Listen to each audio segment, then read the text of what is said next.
So this is what we're going to be talking today, the foundation you need to raise capital.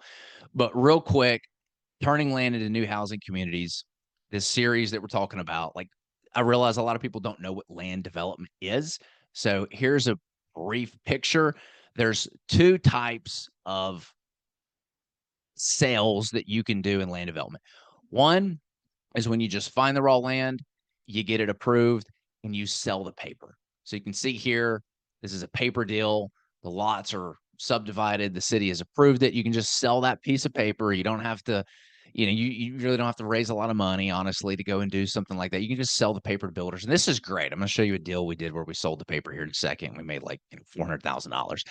The second is where you take the piece of paper and you put the roads and the infrastructure and the utilities in, and you sell it to a builder.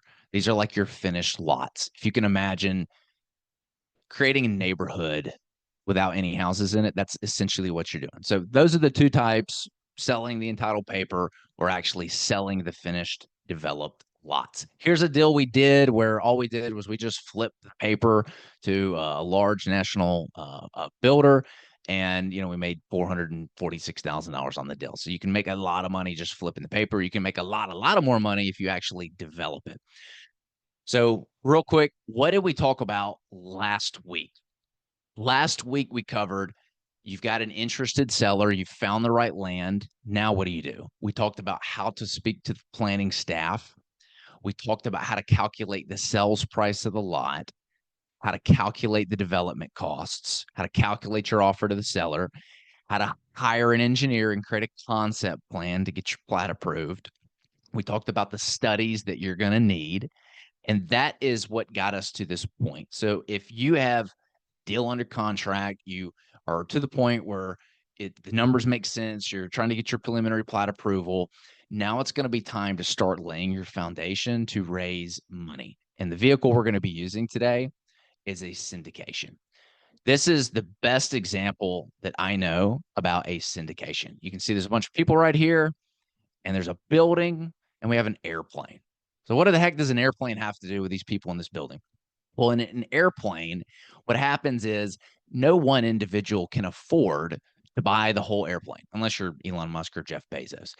Everybody buys an individual ticket, and that allows them to get on the airplane and travel to where they need to go. So everybody is crowdfunding their money together to purchase a flight to go somewhere.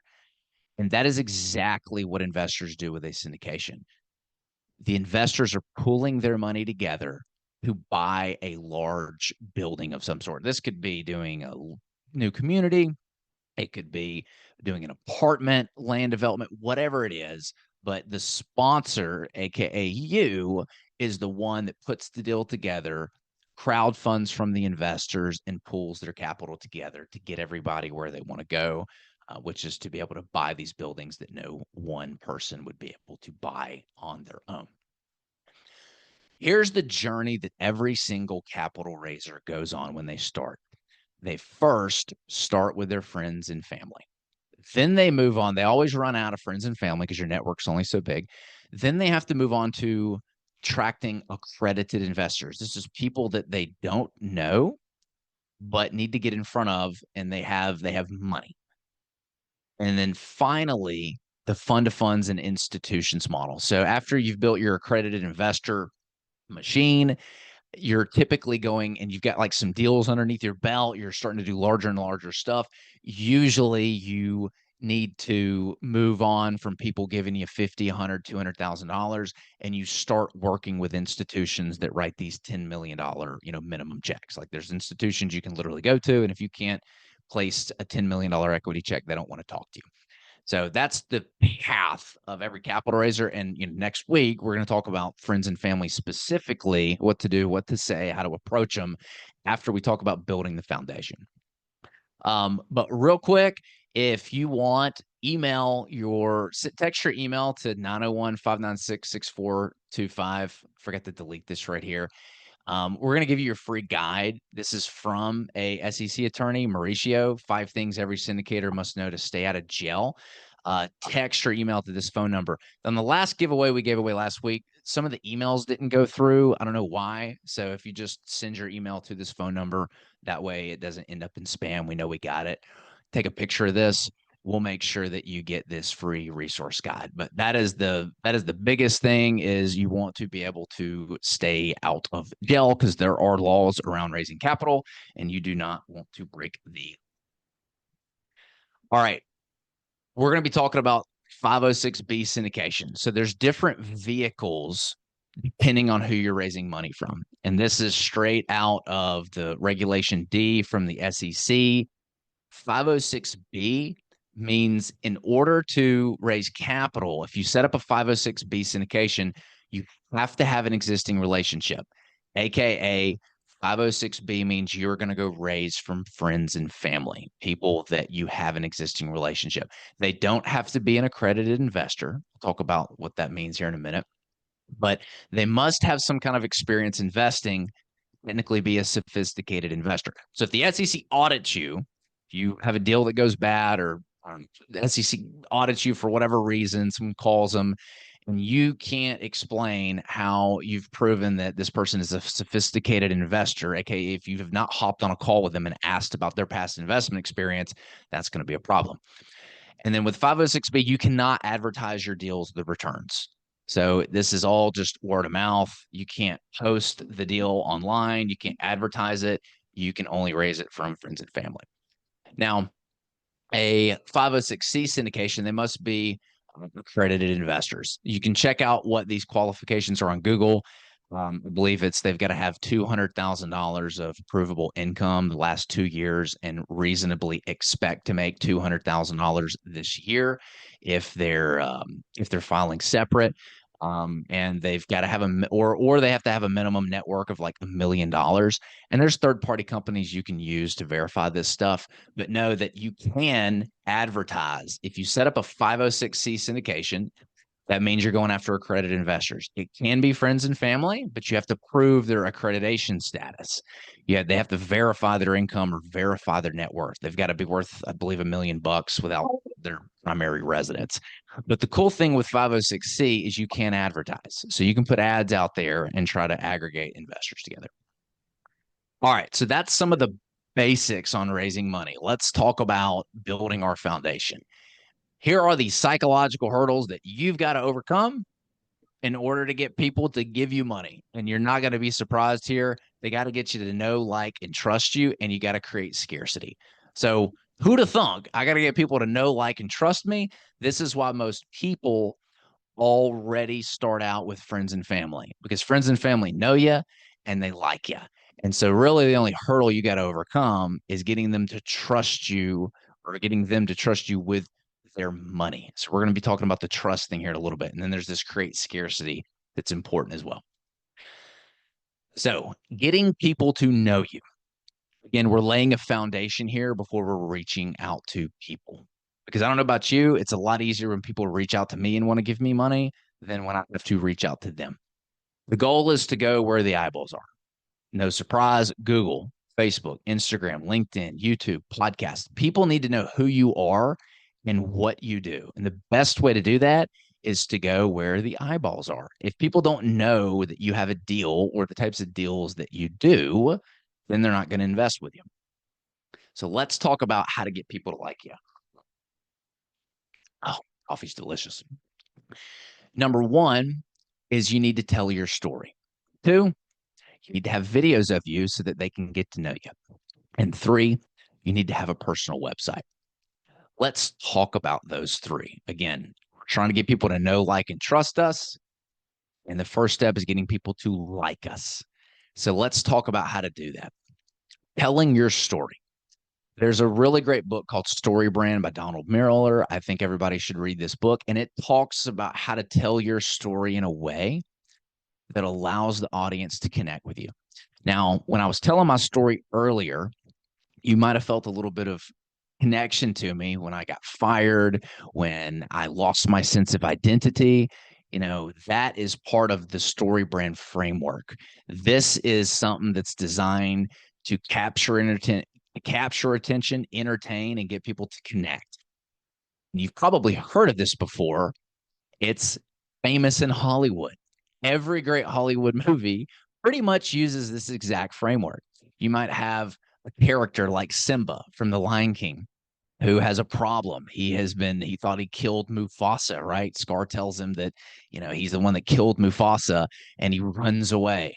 And then he meets a guide, the monkey, who gives them a plan and says, you need to go and fulfill your rightful place to king, calls them to action to go back and take away his throne from Scar because he is the rightful king. And then there's a battle, and eventually it ends in the success. He becomes, king, and everything's great. Frodo in Lord of the Rings, he's got a problem. He's got this ring. He's got to go destroy it, or Sauron is gonna kill Middle Earth. And he meets a guide, Gandalf, who gives him a plan. Hey, take the Fellowship, take these people with you, the elf and the dwarf, and go to Mount Doom and throw the ring away. And then that ends in them, success. So this story that they follow is very powerful, and you can do it too. So you don't have to be a Hollywood actor or fairy tale to do this. I do this in my story. If you go to my LinkedIn or go literally listen to any of my podcasts, I tell my story, and this is what gets people to connect with me, gets people to like me. Second way of getting people to like you are videos of you. So I have a YouTube channel. This is where people can go and they can hear me speak. They can actually see me. And this is where they start to build a relationship with me without having to actually hop on a call. So you need to have some kind of platform where people can get to know you without having to hop on a call with you. So anywhere where you can do videos on a YouTube channel or Vimeo or podcast, anything on your social media, just put videos on your social media of you in your everyday life. People are wanting that raw content. Share your failures. Successes are great, but what people really want is the authentic you. And the more vulnerable you can be about your failures and your successes and what you're learning, the better off you're going to be at getting people to like you, because nobody connects to somebody that just drives Lamborghinis all the time and they have this amazing life, right? It's just it's fraud. Like, that's not really their life. So having videos of you online is a great way to get people to understand who they are. Big thing we're going to be doing is becoming Googleable. So I would encourage everybody to go Google their name and see what pops up.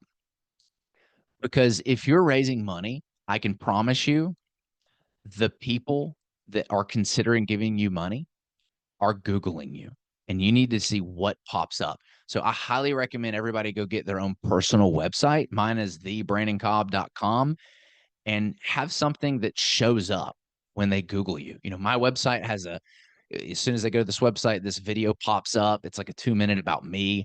And then they can click all this stuff about me, see my ebook, see my podcast, my social media, my educational resources. It's a way of me verifying that, hey, I am somebody on the internet. I exist, and this is what I'm doing. So that's a really easy thing you can do, is just grab your personal website. All right. So we talked about getting people to know you. We talked about how to get people to like you, right? Now, here's how to get people to trust you. And this is the big part that entry level capital raisers just starting their journey really need to focus on. Because if you're raising from friends and family, chances are they already know you and they already like you. But do they trust you? The 3 ways to get somebody to trust you is you need to establish authority, you need to show them social proof, and we talked about this, you need to make yourself Googleable. So let's get into the authority part. There's a picture of a patient and a doctor here. When was the last time you went to a doctor? Let's say you take your kid to the doctor and your kid is sick, and the doctor checks him out, looks at little Johnny and Susie's runny nose, looks at their throat, looks in their ear, and prescribes them a medication and explains why you need to do it. When was the last time you told the doctor, you're wrong, this is bad, I'm not giving my child this?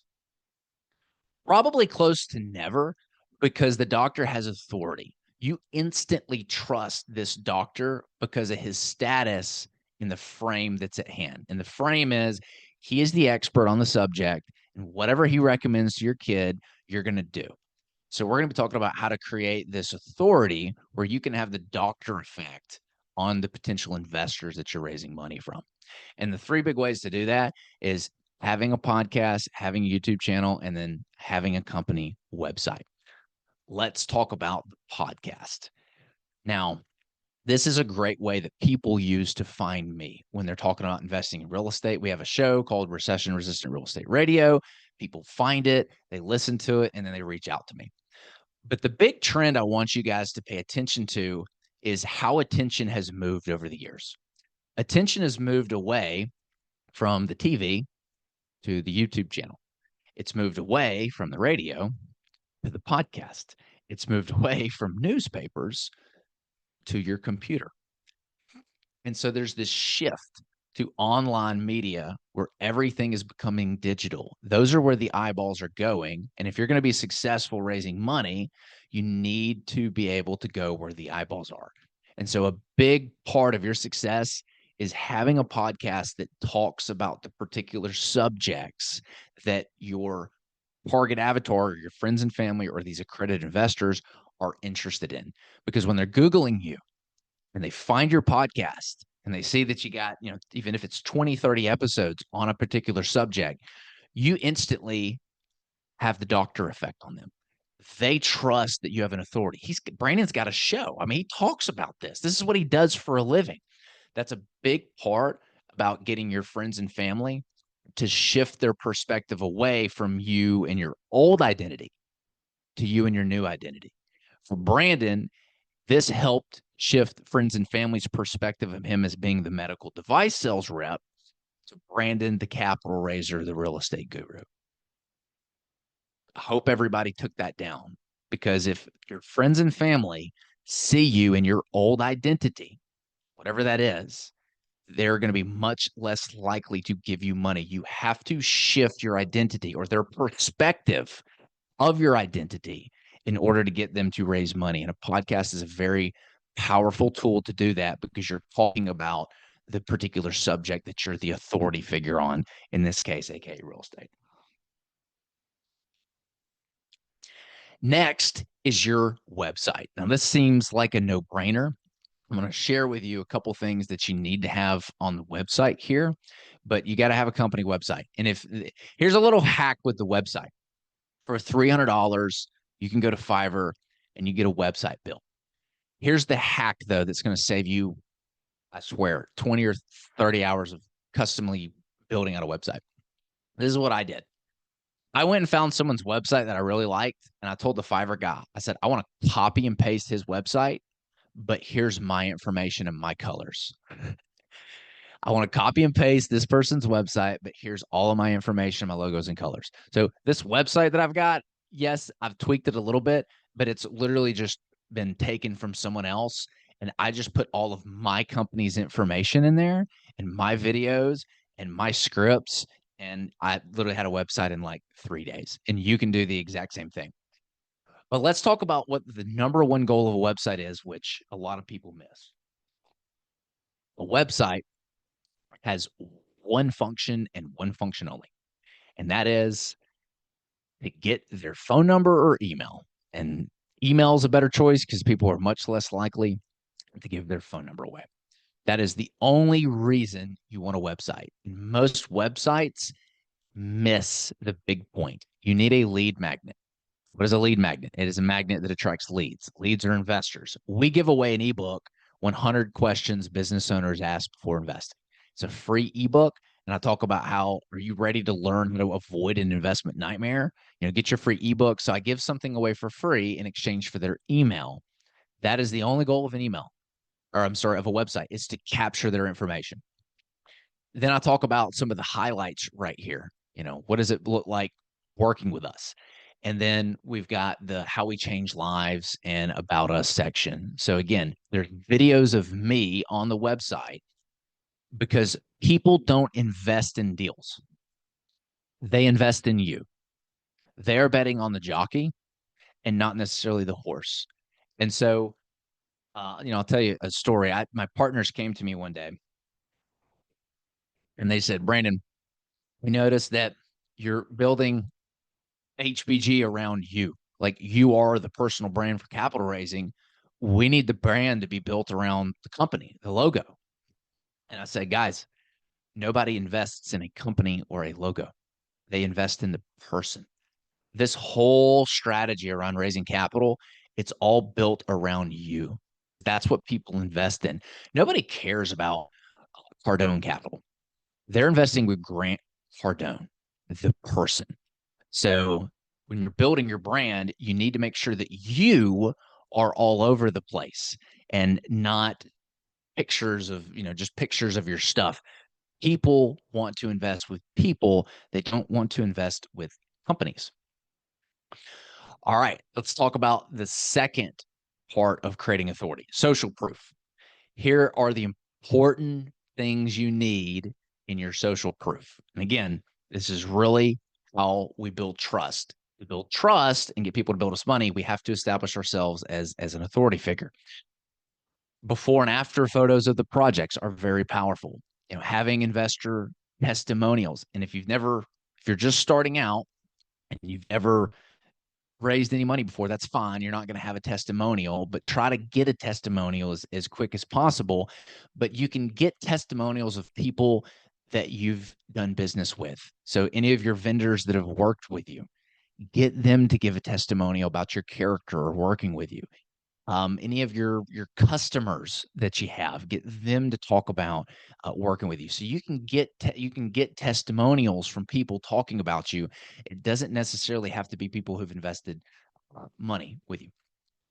And then three, if anybody follows me on social media, I post all the time people getting their money back. I post pictures of the wires.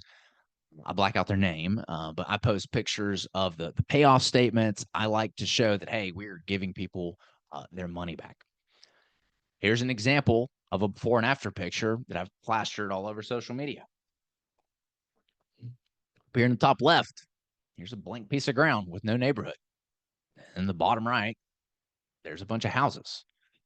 Pretty cool, right? So if someone's considering giving me money and I show them this, they're probably pretty sold that I can do the thing that I'm telling them that I can do, right? This is proof in the pudding right here. Here's somebody that reached out to me on LinkedIn. So you can kind of see, hey, Brandon, I like your content and want to plan for future capital investments. I booked a call with this person, and I actively raise money on LinkedIn every single day. We're going to be talking about this more in attracting endless accredited investors in our upcoming, I think not next week, but the week after. We're going to talk about how to raise from accredited investors. But I post this as well. I show that people are reaching out to me and that we're actively booking calls with people from social media. Because if people are on social media and they see people reaching out to me on social media about investing, they're like, oh, maybe I should reach out to Brandon too. So this is a very powerful, very, very powerful piece of social proof that you can put on there. What's another piece that you can put? Case studies. So, hey, here's a project that we did. We bought it for $700,000. We put $3.6 million into it. We paid investors $912,000 out. We had taxes and impact fees. We sold it for 6.6. We made $829,000 after the investors made $912,000. Like, it's an actual project that I can show them that we did. Hey, here's how much money we raised that we need. So case studies about your projects are going to be very important to the success of your capital raising efforts. And that's what I've got for today. So go ahead and put your questions in the comment section. We'll go ahead and we'll start answering those. Before we get to questions, there's been a lot of people asking me about, hey, do y'all have any more information on this that I can use? Or are y'all going to do any kind of coaching or stuff like that? We are actually going to create a land development mastermind for people who want to learn how to turn raw land into new housing communities. And there's going to be three parts to this. One is the land development accelerator program. The second is the capital raising machine. And the third is the actual mastermind community. So this is, we're building this out. This is a monster. It's got live videos from actual projects. I mean, there's so much content that's packed into this. It's not ready to go yet, but we are going to be launching this. So if you're interested or want to get on the wait list, just send an email to info@hbgcapital.net. The Land Development Accelerator Program, it's going to have all of our business systems and processes, our land acquisition blueprint. It's going to have the actual land sales training, which that was one of the biggest things that we paid for, was how to go and like sell this stuff or get people to hop on the call with us and actually convert them and meet with us. We're gonna have the entitlement rezone blueprint. We're gonna have a whole guide on how to manage the civil engineer. There's a whole guide on how to structure your deal, and you're gonna get all of our contracts and docs needed. There's a capital raising part of it. I call it the capital raising machine. We're gonna give the compliance guide away. Foundations, deep dive training. So we talked about foundations today, but here in 45 minutes, I can't go over everything that there is about building a solid foundation. If you do what you did today, you'll have no problem raising money. But if you want to raise like tens of millions of dollars and not just a couple million, you're going to have to get really good at like telling your story. We teach how to do that. We've got like a step-by-step guide on like how to tell your story. We've got a step-by-step guide on how to start a podcast, the equipment you need. We also have a list of podcasts that you can reach out to and get on. All you got to do is go send an email to them and they'll book you on the show. I've literally been on over 200 podcasts and I have all of them down there. So we're going to go away that list. We're going to have a CRM. So showing how you can actually move your investors through your funnel to funded. And it's all automated, which is the cool part. There's going to be two kind of guides in here. And again, we're going to be talking about this and scratching the surface next week, but I have a whole course built around specifically how to raise money from friends and family. And then a whole guide on how to attract endless accredited investors once you run out of friends and family. We have our whole sales process that we use with investors. So exactly like the questions we ask to get them on a call, how we reach out, how we close them and actually get them to give us the money. We're going to be talking about how to structure your fund and syndication the right way. And, we've got a guide for keeping your investors for life, because once you've got them, you keep them. And then finally, we're going to have a mastermind community where every week we hop on the call with people who are raising money, people who have land deals that they're trying to turn into, new housing communities and get sold. We'll meet every single week. We'll do Q&A. We'll teach something. There's going to be 24/7 access to our online community that we've got. So, it's the value here is what I'm excited about is creating the community, because while I've got answers, I promise you that there's somebody out there that's doing something better than I am, and they'll be able to share what's working really well for them, and everybody's going to get access to that. Everybody's going to be contributing like what's working really well in their business, and like I can tell you, for me, I'm going to get a ton of value from that. We've got weekly non-negotiable tasks. There's going to be implementation support. And then everyone's going to get access to our internal systems. I think like what I really want to do with this, I think I'm going to have like members of our team get up and actually teach some of this stuff. So our lead development manager, who like is showing up to the projects every day, I'm going to have him on the call where people can talk to him and he can kind of teach what he does. I'm going to have our controller on a call where he teaches, hey, how do he manages the finances, how he manages the cash flow of the business. So our whole people are going to get access to our internal team here on these calls. So this is going to be cool. I'm excited about it. We don't have pricing or anything, stuff like that yet. Right now, we just want to deliver a lot of value. And I know people have been asking about that. And so if you're interested, you can send an email to info@hbgcapital.net. We'll put you on the wait list and we'll let you know when this thing goes live. And with that, I'll get to some questions here. Now, my presentation is in full screen mode. Terry, do you want to read off some of the questions that people had? Because I can't see the chat right now. Yes, I will do that. Second. And I think you got a little bit of an echo, but you sound all right. We got two laptops going on here in the office. Okay, there we go. Thank you guys. So look, how powerful and necessary is LinkedIn? Is it worth it to build that network? If you've run out of your friends and family, extremely powerful. It's the best platform for raising money. So I've been a part of many communities of people who, like, I've got people I call, they've raised like $100 million. And those are the guys that I'm learning from, right? Because I'm never going to stop being a student. And everybody is using LinkedIn that is attracting accredited investors. When you move past friends and family, and onto, hey, I've run out of my own network. I need to figure out a way to attract accredited investors. LinkedIn is the best platform for doing that. I use two mainly. I use LinkedIn, I use Facebook. Both work. I have more success with LinkedIn because I can start more conversations with people that don't know me. Whereas Facebook, it's really friends and family, and they're not as interested in my content if it's not like they want to see pictures of my new baby. They don't want to see a post on, how to turn land into new housing communities. Facebook is more personal about your personal life, and it's more friends and family, where LinkedIn it has a little bit more of a professional vibe to it, right? You are on there, either you get your resume on there.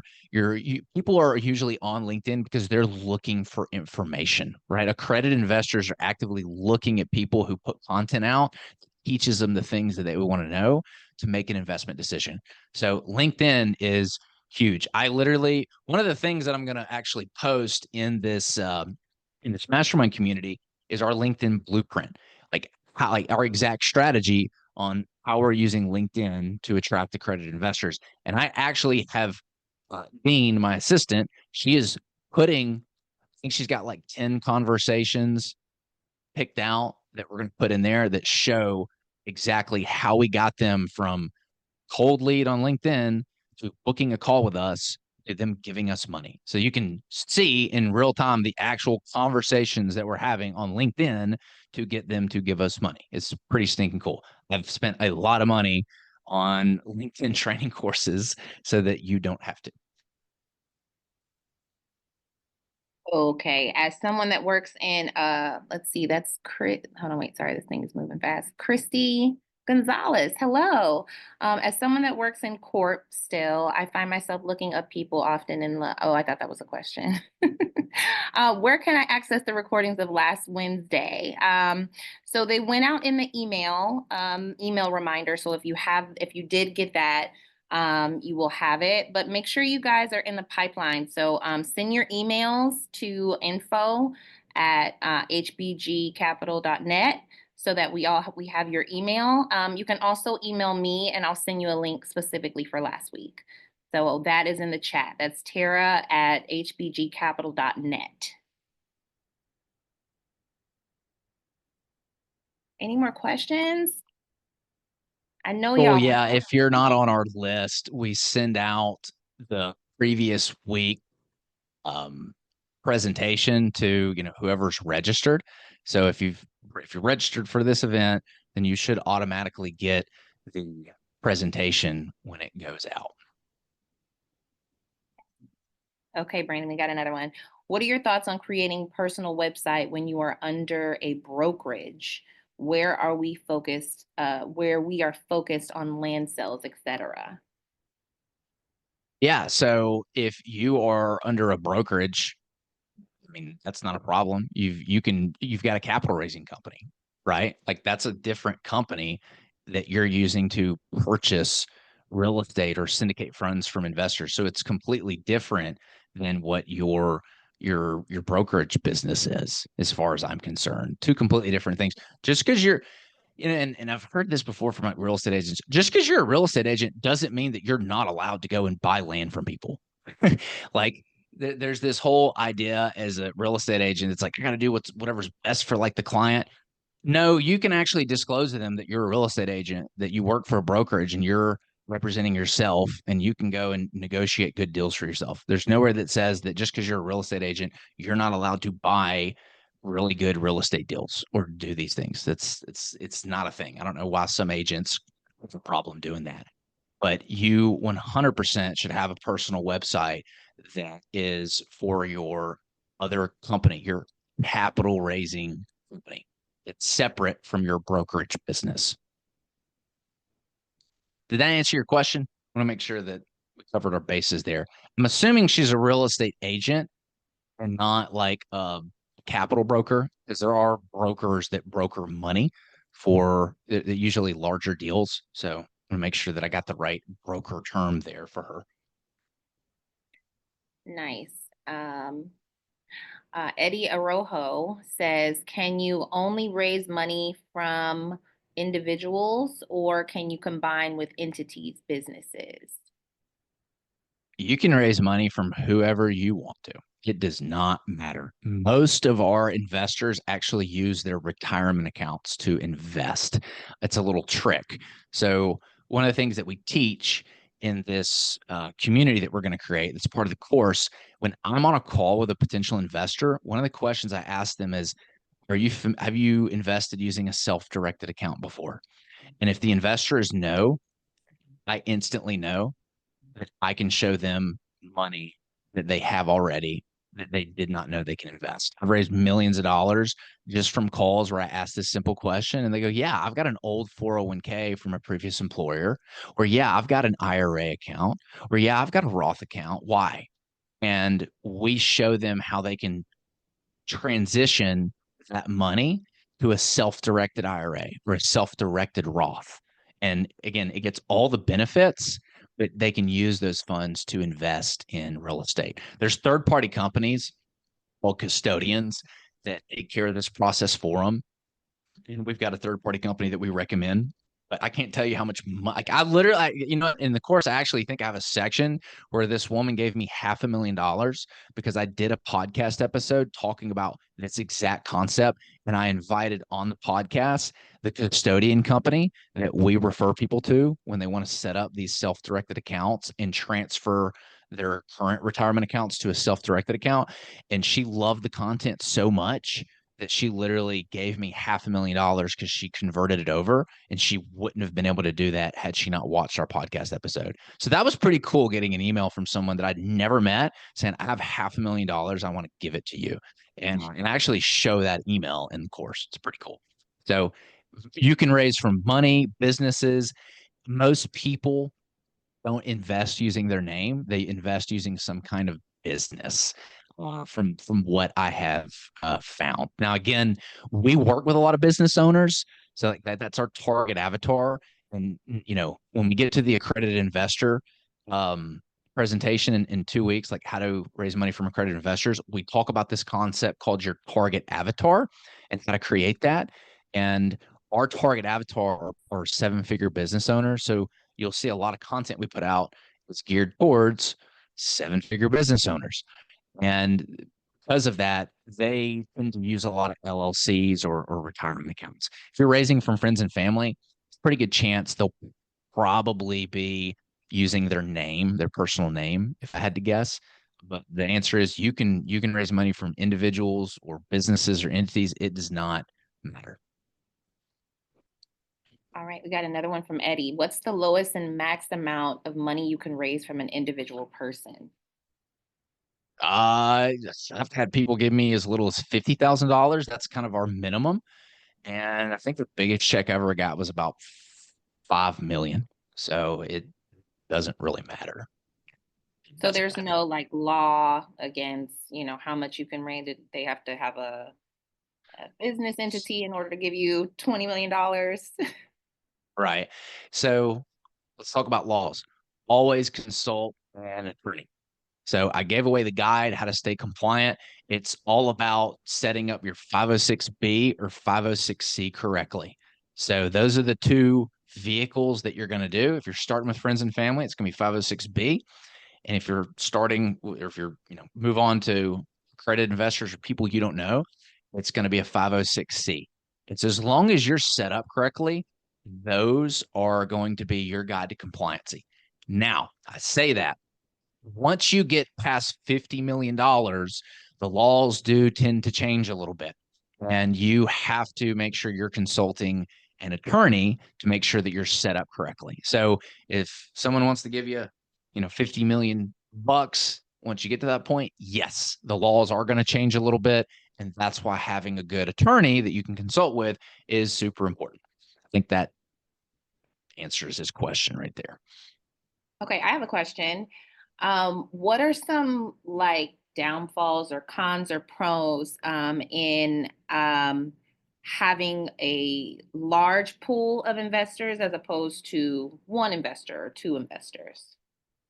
Yeah, so I recommend to diversify because having a large investor is great. You know, we have a few investors that write multiple seven-figure checks, and I love it, but I'm not dependent on it because if they disappear, you disappear. That's the problem. These investors aren't going to give you money forever, right? So keep that in mind. They're eventually going to want to retire or downsize, or maybe they find a better investment opportunity. I don't know. That's why I have a section in our course that talks about how to keep your investors, because I've spent a lot of time getting investors, and I realized that you have to have a process set up to keep your investors once you have them.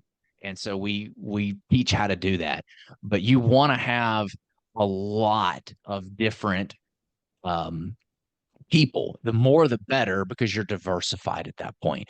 Even the guys that raise from institutions that write these 10, $15 million checks, they still have to have the mom and pop investors, you know, the 50, 100,000, $200,000 investors that they can go to because they have to still bring money to the table with these institutions that are writing these $10 million checks. So you want to have as many investors as humanly possible. You run a huge risk if you've got one or two investors that are funding everything, because as soon as you grow your business and it's dependent on them and you remove them, you're literally out of business overnight. Okay. Here's another one from Eddie. Would you just hire a general real estate attorney, or would there be a specific type of attorney to set this up? Yeah, so there's a specific type of attorney. You can't hire a general attorney. They have to be familiar with the capital raising process. In our course, we we recommend specific attorneys. Like I show who we use, but somebody that like this is a really good ebook. You can reach it out to Mauricio. He does this. I've never worked with him, so I can't, vouch for him. I just really like his ebook, and it's very relative to what we're talking about today because this ebook is about raising from friends and family, which is what I think most of the people are gonna do. So this is a really good ebook, and I'm giving away his ebook. So again, text your email to my phone number, and I'll make sure you get it so you don't end up in spam. But you could reach out to this guy. He sets up these funds and syndications for a living. So he would be a really good resource off this presentation. Now, what we're going to have in the community here that I think is a huge value is recommendations for attorneys. It's going to be part of the capital raising machine. There's literally so much information. I can't put it all in here that we're going to have in these courses. Let me give you a quick example. So if you go out and you go out shopping, you're probably going to find that you're going to get charged 20, 25, $30,000 to set up a syndication or a fund from an attorney. I've got attorneys that'll do it for half the cost because I've literally spent over six figures figuring out the good attorneys from the bad attorneys. And some attorneys just want your money and they're extremely expensive. And after you give them your money and they give you what you want, they're not available to answer any of your questions. And it's very frustrating. I know who to reach out to and who are the good attorneys and the bad attorneys. And I know the ones that'll do it for $15,000 and get you all set up as opposed to $30,000. And so that's one of the things that we're going to be offering. Nice. Okay. How do we set it up correctly? If someone offers, oh, this one's from PG. Sorry. If someone offers to lend me 1 million, do I need to run to my attorney immediately, or is it once I have many investors who are investing?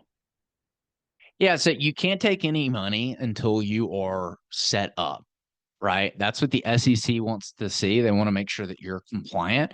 So our process is this.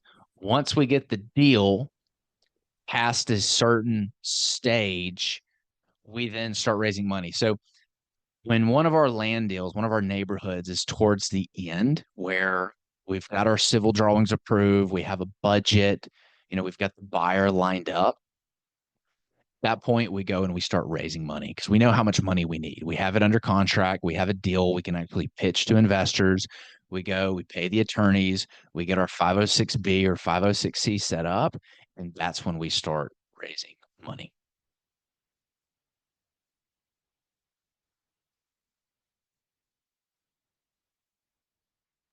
Awesome. Are there any more questions? Yeah, that's a really good question. Awesome. Really good questions today. And dude, we're like right on time. Look at that. 10 o'clock on the dot. All right. Well, if nobody else has any other questions, thanks for showing out today. Again, this is part of our Turning Land into New Housing Community series. So I'm going to scroll back like next week. Here's what you can expect to see. We're going to be going over how to raise money from friends and family. So today we covered the foundations that you need. So if you start doing some of this stuff today, it is going to make your life a lot easier when you actually start reaching out to people. So next week, this is the fun stuff. This is where we talk about how to reach out to people without sounding needy, how to get them, how to have them give us permission to reach out to them. I'm going to be talking about the email templates that we actually use when we have a deal that gets people across the finish line. We talked about the need to create scarcity today. I'm going to show you how we do that. So next week is going to be a lot of fun. We're actually going to get into the nitty gritty on things. And then the following week, we're going to be talking about how to raise capital from accredited investors. So check out that email. Again, if you're interested in learning more about the community, text to email or email to my phone number. And with that, we'll end the presentation. Thanks for coming out today.